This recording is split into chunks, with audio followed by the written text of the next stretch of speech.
Hello, my name is Kenneth Myers Sr.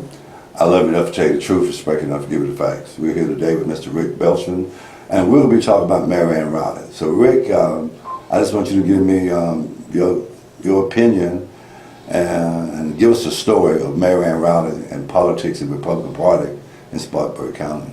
Sure, I'd be happy to. I moved to Spartanburg in 1989, met Marianne Riley in 1993, about this time of year, when we had just finished the precinct reorganizations and the county convention. And at that time, she was a real spark plug within the local party. And at that time, most of the Republican activities in Spartanburg County were centered around the party itself, different than today, where we have Republican groups that are First Monday, Marianne Riley's Spartanburg County Republican Women, and they have definitely become much more in the forefront as far as having out-of-town speakers, good programs, fundraising. So Marianne has kind of traversed from strictly official county party functions to the president now of the Spartanburg County Republican Women's Group, who during the last election cycle was the group that organized the local party headquarters, had Republican signs, bumper stickers available for sale, or in some cases were free. And as a result, I credit Marianne Riley for the fact that the growth in the Republican vote in Spartanburg County that was only equaled by Horry County to the fact that she and her group had a very active party presence through the headquarters and through the materials and supplies that she had available and certain items for sale.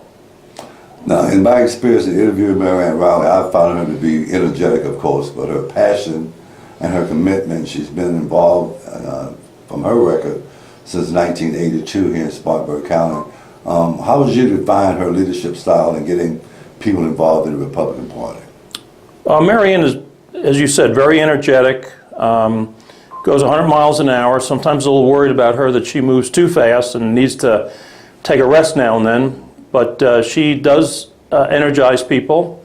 She was a former school teacher, so having the organizational skills that a school teacher normally possesses is certainly in her skill set. And she's very much able to not only energize people, but get people to turn out to events, buy tickets to different functions, and she's very, very good on maintaining regular hours for constituents to come and seek different materials that she has available. Marianne shared with us, as you said earlier, that she started out, she was teaching elementary school, I think, and she said that she shared with me that even in third grade, that she was teaching students the Constitution. She also shared with us that in the very beginning of the presidential election, that she was one of the first persons to get on board with President Trump. And so what has been her ideology for his presidential elections? She shared with me that for the last 6 or 7 elections, that most of the presidential candidates came through this area. Yes. She may have shared with you that I was the county party chairman from 1999 to 2009, and during that 10-year run, we had a long list of presidential aspiring folks that came to town. In fact, one of the stories Marianne likes to tell people is that one day we actually had 2 candidates come the same day and had to be hosts for the functions in different parts of Spartanburg County. Well, Spartanburg County, not so much recently, but in the past was known as a place that a candidate could come, have a good event, and particularly get good media attention. And for those that understand the media market here, Spartanburg, Greenville, Asheville, which is the TV market, is one of the larger TV markets in the entire country, and it covers parts of 3 states. So a presidential candidate coming to Spartanburg County to a well-organized, good-looking event, they know they can get media coverage in 3 states and also have the print media. I remember one time in 2005 where we had an event here in town and Mitt Romney was just then announcing his campaign. We had C-SPAN here and covered the whole event live on TV. And so, and Marianne was certainly a big part of that. and was interviewed. At the time, there was a gentleman with the state newspaper by the name of Lee Bandy, and Lee Bandy was known as the #1 political writer in the state, and he had called Marianne before the event, and as it turned out, most of the article about Mitt Romney coming to Spartanburg were comments from Marianne Riley. Well, it's been my experience. We went to the governor's mansion with Marianne Riley, and it seems to me that her influence reaches all over the state, and I find that very, very interesting. We was talking earlier with, I think it's some of the women, and they were saying that Marianne Riley serves as an excellent example for the next generation of women in the Republican Party as it pertains to getting involved and being committed, being as committed and just reaching out to a broad range of people. That's true.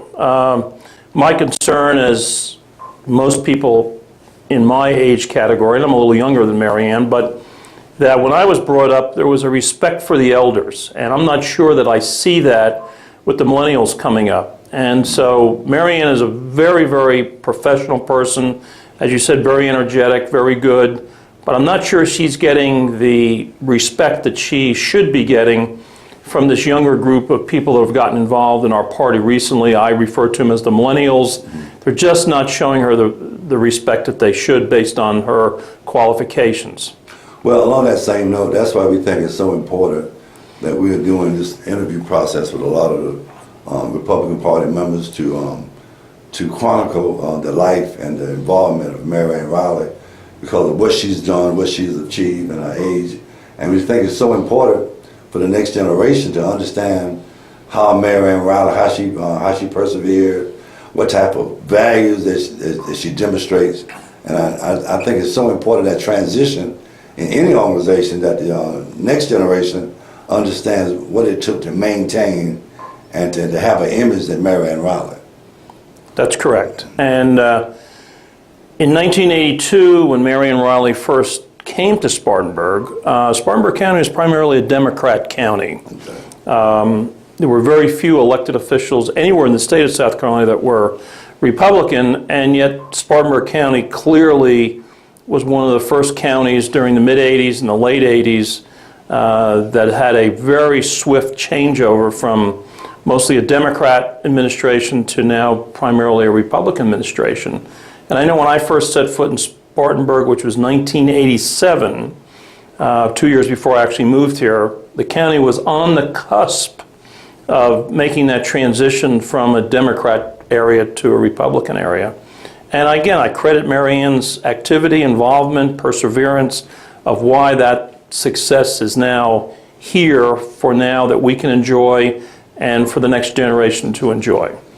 In talking to Marianne, she shared with us her commitment to staying involved and reaching out to people, and she's involved in numerous organizations, so therefore I think she reaches out all over the county. In your opinion, what you think it would take to get more people involved, thinking along the same lines as Marianne, as she gets involved in different organizations, and you see her everywhere with the veterans and everywhere. So how you think that impact can be built upon? Well, I am a firm believer in communications, whether it's through social media or through the mainstream media, TV, newspapers. And I think the more information that you can disseminate to the citizens of Spartanburg County will bring that involvement. Another magical thing that we did some years ago, which the local party is not doing now, is we used to spend a lot of time in the high schools. Every senior in high school in South Carolina has to take a government and economics course, and in that is civics. And so we used to go into the high schools, usually the second semester of senior year, and talk to the seniors about the elective process. And they would take that information home, and they would then teach their parents a lot of it. And Marianne was certainly part of that process, which unfortunately has stopped now, but I hope that it can be picked up again. To piggyback on what you said about getting information out, I was talking to Marianne, and she seems to concur that when you don't have a lot of information, I think that's part of the reason that there's such apathy in the voting population. A lot of people are not involved in the process because they don't get a lot of information, or they don't get to talk to people like yourself that's worked with the party, and Mary Ann.